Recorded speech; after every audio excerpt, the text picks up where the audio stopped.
It's been about a week since the release of Pokemon Legends EA, and I'm not at all surprised to say that speedrunners have already solved a lot of the game's mysteries in order to answer the question, what is the fastest way to beat the game? But what has surprised me are two things. Just how long the game actually is, and how we've already managed to shave down the game's story to where we can now beat the game in under 7 hours. To start, the general consensus seemed to be pretty mixed as to what starter Pokemon was the best one, because the choice didn't actually seem to matter too much with what Pokemon are available as you progress the story. Because the way things go early on is you arrive in Lumiose, meet your rival, pick your starter, then start going through battles with the ZA Royale, eventually reaching the point where you reach rank Y. It's here where things can be sped up quite nicely by using a shiny hunter's best friend, the bench, to go from day to night immediately in order to participate in the ZA Royale and sweep them with whatever Pokemon you have. And for speedrunners, that choice is incredibly obvious thanks to Emma forcing us to do a mandatory side mission between ranks Y and W known as a use for an evolution stone. The goal of this mission is to obtain a Pikachu for a lady who wants to evolve it into a Raichu, and in exchange, you get boys. Boys! Boys! Boys is the name given to this absolutely wonderful Heracross, which is a Pokemon with some pretty decent stats in other areas, but most importantly, has a ridiculous attack stat, a bonus to experience since it's a trade Pokemon, an incredible move pool, and a wacky but powerful Mega Evolution. And the fact that you get this monster at the exact same level you raise your starter to at this point is ridiculously useful for a speedrun, especially since it earns so much experience that it can reach levels all the way up to 77 by the end of the game. So, given how early you get access to Heracross, the logic behind the starter you chose is now based entirely on which starter gets you to Heracross the fastest, which seems to favor Tepig ever so slightly at this very moment. That could, however, easily change based on other factors such as your rival getting access to both of the other starters, and if choosing Chikorita or Totodile makes that choice a bit easier or faster later on. But either way, Heracross with the name Boys is such a hilarious and fun staple to the speedrun that I'm glad it gets to shine despite me initially wanting Halucha to be the chosen one. But before we talk about the rest of the speedrun, I want to introduce all you Pokemon fans to Alestra's Awaken is a 2.5D monster catching RPG filled with so much love and dedication from a long-time PokeTuber who's shaking up the monster taming RPG genre world on your PC or Nintendo Switch. This game puts you in a gorgeous pixel-filled world with a lot of RPG mechanics that reward exploration by battling using elemental spirit monsters you can catch, raise, ascend in new forms, then challenge bosses and dungeons for unique treasures to aid on your adventure. In total, there are about 8 elemental spirit types with more than 100 different Alestrals to find and catch through the game's story inspired by Greek mythology, where you try and solve mysteries of some crazy Titan war by challenging divine beings such as Zeus and Poseidon.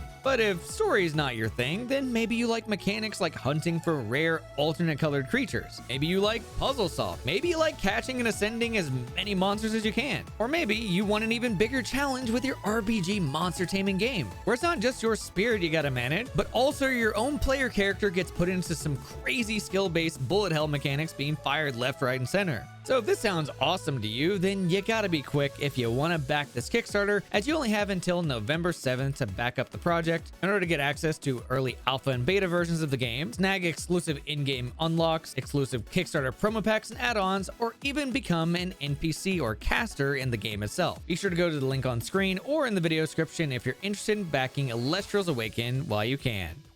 Moving forward past ranks X, W, and V is where speedrunners pick up yet another staple to their team, because unlike past Pokemon games, using more than one Pokemon is way faster than just a solo run. It's all because they pack so much stuff into this game that there isn't really one singular answer to a ZA speedrun, which is why the very first Rogue Mega Evolution raid battle against Absol is such a blessing since you get to keep it and use it for the rest of the game once you defeat it. And what an absolute monster it is with its fast move animations such as Night Slash, Quick Attack, and Slash, combined with Swords Dance to obliterate harder fights with. I do have to say though, what I find more interesting than fast move animations is the tech used to defeat the raids themselves. Against folks like the rogue Mega Absol, the best technique for a speedy finish is to just ignore the fact that you're taking damage and just spam as much as you can, using as much Mega Evolution meter as possible. And while we do have access to plus moves, which give you a really big boost to the power of those moves, unfortunately, they kind of just eat up too much meter to be sustainable sources of damage compared to full-on Mega Evolutions, which means that the most useful Pokemon for these raid battles is just gonna be Mega Evolutions that can survive and spam as long as possible. Currently, the route looks to be using Mega Heracross and Absol to their fullest potential, with a few other choice Pokemon here or there for threats such as Mega Altaria later on that unfortunately don't seem to have the best solution as of yet. If you guys have any ideas for solutions to some of these problems like Mega Altaria or some of the other raid battles, I urge you guys to leave a comment on some Pokemon you think would be a good fit for the speedrun. And while you're down there, consider subscribing because I have a lot of Legends EA speedrun content in the coming days that you don't want to miss. But now that you know the general tech of the speedrun and what it revolves around, let's do an overview of the entire route and where I think things can improve even more. Speedrunners of Legends EA start their timer the moment the character they make is finished being made. From here, we can skip a ton of opening cinematics by holding start until we eventually are able to pick up our starter, beat up the menaces that stole our bag the moment we arrive, and teach our rival who the best starter is by choosing Totodile or Tepig. Currently, the world record uses Tepig, so we'll stick with that for now as we make our way towards rank Y in the Z Royale, catching a very minimal amount of Pokemon required to reach Research rank 2 in order to receive a mandatory Rock Smash, obtain a Pikachu and Flabébé to put in our party for the rest of the game, before moving straight towards the next Z Royale ranks in about 30 minutes. Along the way, you'll notice speedrunners farming any Mega Shards we can as we're doing story events such as grabbing Boys, giving it some EXP candies to level it up more, teach it some fast move animations like Aerial Ace and Rock Smash, then sweeping everything we can from rank X, W, and V with not too many notable battles along the way. If you're curious, by the way, on how we go about finding and defeating trainers fast in the Z Royale, it seems to be fairly random as to which trainers spawn where and when. So a lot of the time save behind the Z Royale is going to come down to memorizing trainer spawns and locations while kind of floundering around to grab some decent cards to get us more points along the way. It also seems to be not that big of a deal as to whether or not a trainer spots you, since you can pretty much just eliminate them with Aerial Ace into Brick Break, because not very many Pokemon can actually survive that combination. I just want to make mention, by the way, that if I end up skipping talking about some of these Z Royale battles that you need to do, just know that the only other thing that we add to Heracross to obliterate these battles even further is Mega Horn, Close Combat, and a Mega Evolution. But skipping forward towards the Rank F ticket battle, we find ourselves with an incredibly easy win using Heracross's fighting type moves against Vinny's normal type team, then are put straight into Rogue Mega Evolution gauntlets. And given our team lineup, the best order to do them in at the moment is to face Slowbro first, Victory Bell second, then Camerupt last in order to earn EXP from the easiest fight and use it against the hardest fight to clear these battles after about 2 hours and 30 minutes time. Then throughout certain portions of traveling during this run, speedrunners invest a bit of time to grab what is known as colorful screws that aren't too out of the way. And by the time that we take on rank E, we'll have about 5 to 8 screws that can be traded for a permanent bonus towards extra experience, better catch rates, or money. But for speedrunners that want to just beat the game, 5 to 8 screws for that juicy EXP bonus so far seems to be very worth the investment to get us through the fights versus Tarragon and his Mega Excadrill, and Kanari and her Mega Electros to reach rank E and head towards the true threat, the Mega Evolution raid battles. Once we've completed rank E, the rogue Mega Evolutions we face will be Beedrill, Hawlucha, and Banette in that order. I must say though that it kind of surprises me a bit that Hawlucha is done second, considering the advantages it has against both Heracross and Absol, but I can't exactly argue with the results we have at the moment by being able to obliterate them super fast. Currently, Beedrill, Hawlucha, and Banette all take around 2 minutes to defeat with the squad we have, which I think is super impressive. But the impressive speeds don't stop there as we head towards the sewers to face Gwyn and Ivor for rank D after the 3 hour and 30 minute mark has passed. And so with no context around what happens next in the story, it's probably hard to imagine how there could possibly be a bit more than 3 hours of content left in this speedrun, given that we've already passed 6 ranks in that amount of time and only need about 3 more to finish the game. But the thing is that ranks C through A are no joke,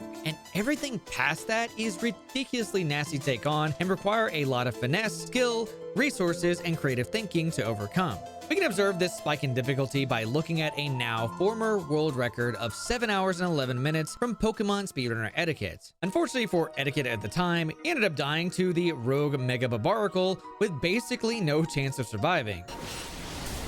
Oh, no way that just happened. Then a bit later, when facing the Rogue Mega Mawile, Etiquette wouldn't quite die in the fight, but had some insanely close calls. Fortunately, Mega Ampharos is the easier of the three, but still definitely requires a good amount of skill to pull through the fight in one piece. In between fighting Mawile and Ampharos is a spot where we have just enough breathing room to earn the Rank C ticket. But the time it takes to reach the Rank C boss Corbeau and defeat him is no laughing matter, with a massive 15-minute investment. A lot of this time investment is mostly due to how lengthy his story requirements are to help your rival Connie or Urbane pay their $100,000 debt they used to make a video. But production costs aside, it is time for the second hardest Mega Rogue battle against Altaria. The reason why this fight is so difficult is because this thing flies around everywhere, is impossible to hit for 90% of the Pokemon on our speedrun squad, and to dodge its massive hurricanes feels nearly impossible. But that's where one singular Pokemon starts to shine through that we've had in our party the entire game: Flabebe. While lacking in the Mega Evolution department, once Flabebe is fully evolved, it becomes a tanky monstrosity that can fire off super effective moves to be able to take out Mega Altaria in about 3 minutes. However, it seems as though Florge's place within the speedrun isn't fully set in stone, but it does do the trick in taking down this fluffy monstrosity and moving us onto some super easy fights against the Rogue Mega Frostlass to be taken down by Absol in under 2 minutes. Moving forward, the rest of Rank B consists of a lot of battling familiar NPCs and a surprise visit from Zygarde in a massive tournament to reach and face the Rank B promotional battle against Jacint. And thanks to the power of boys, these fights aren't super crazy and will only take a speedrunner about 14 minutes to get through them all as we begin our journey towards the end of the game. But if you remember what I mentioned earlier, the sections we take on to reach rank A, then beat the game, is beyond brutal. The reason why starts with the Z Royale starting to feel like an actual challenge, because everyone and their grandmother has a Mega Evolution, making this not only tougher to face, but also kind of annoying since you're forced to watch them transform in front of your face over and over again. Past this, the only real breathing room we get is against Mega Tyranitar and Starmie, who absolutely melt a Heracross before having to confront the hardest Mega Evolution, the Rogue Dragonite. I don't imagine I have to tell you much about how powerful a Mega Dragonite is, but because this thing has a ton of times for effective moves to deal with Heracross, the only one who can properly deal with them once again is Florges. But because of that lack of Mega Evolution, slowly spamming plus moves is our only hope of survival after a massive 5-minute battle. We'll then be introduced to a couple more Megas here like Pyroar and Charizard X to wrap up the final Z Royale rank with ease before it's time for the hardest gauntlet in the game. At this point, we're incredibly deep into the lore of the game as we find out Lumiose Tower is apparently alive. So we obviously gotta beat up a whole freaking building, but your rival wants to fight for who does. So in classic speedrun fashion, we kind of just let them by losing on purpose. Oh yeah, of course the emulator crashed.